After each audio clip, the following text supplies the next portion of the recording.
Welcome to our August market update. Today we've got some exciting insights to share about our market in Worcestershire, so grab a cup of tea and let's dive in. Over the past year we've seen 30% fewer sales in Worcestershire compared to the previous 12 months, but don't be alarmed, we still had a healthy number of 3,720 transactions. Sales in Worcester were down by 32%, in Malvern down by 28%, and in Droitwich by 24%. But here's the good news, despite these fluctuations, we still saw growth in transaction values across the county. Now let's talk about property prices. In the past 12 months, the average transaction values varied across the county, and guess what? All of them showed growth. Malvern continues to shine with an average transaction value just over 310,000, that's up 6%. Droitwich is right behind, reaching 298,000, a remarkable 7% increase, and in Worcester, where 44.2% of the sales took place, the average sales price also surged by 7%, reaching 259,500. Looking at the broader picture, let's see how the average sales prices have performed over the last 5 years. Worcester and the WR postcode area both enjoyed 26% increase. Droitwich experienced a 23% rise, while Malvern once again stood out with a 27% growth. So overall, despite some fluctuations, we can see a healthy and positive trend in our local market.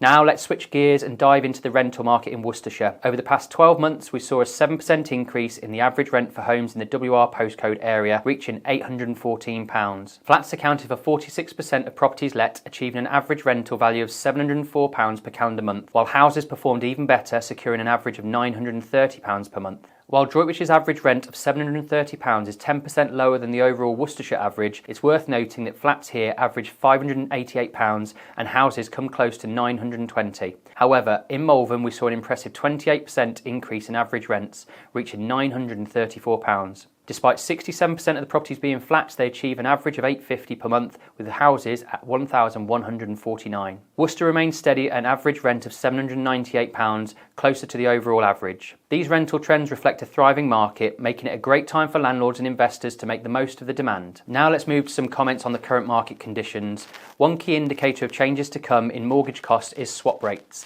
And there's good news. Headline inflation is down to 7.3% and core inflation is at 6.4%. This has led to lower interest rates on the 5-year swaps, dipping back below 5%. Additionally, the Housing and Levelling Up Secretary Nicol Co highlighted the importance of a new national house building strategy, aiming to build the right homes in the right places with the community support. This renewed commitment to housing should act as a reminder of the importance of a healthy housing market to the economy and successive governments. Now let's take a quick look at the national market. While month on month property prices have remained consistent, the Nationwide and Halifax reports show average prices in June were lower than this time last year. However, it's essential to remember that prices remain significantly higher than at the start of 2021. Nationwide and Halifax also report their average prices based on the mortgage applications they are helping with, rather than completed sales like the land registry figures we often report. According to HMRC, May saw just over 80,000 property sales. That's the lowest May total since 2012, except for 2020 during the lockdown. The number of mortgages approved in May was higher than April, but still considerably lower than a year ago.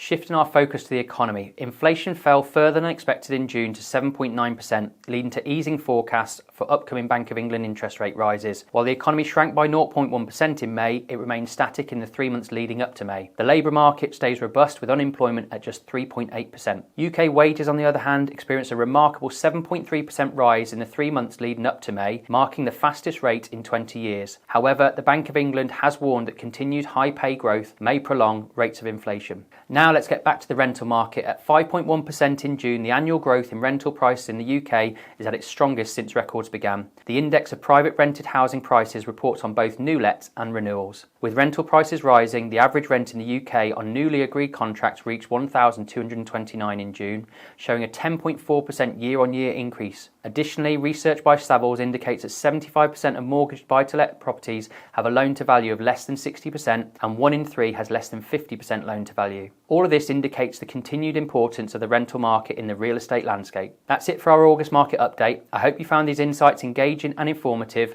At times of uncertainty, it's essential to have clear, evidence-based information to make the right choices in the market. As your local estate agent, we're here to support you on your property journey. Whether you're a first-time buyer, a seasoned investor, or looking to sell your property, my team and I are here to provide expert advice and guidance. Don't hesitate to reach out to us via our website or follow us on our social media channels for regular updates. Thank you for joining me, and remember, when it comes to the Worcestershire market, we've got you covered. Stay informed, stay empowered, and until next time, take care.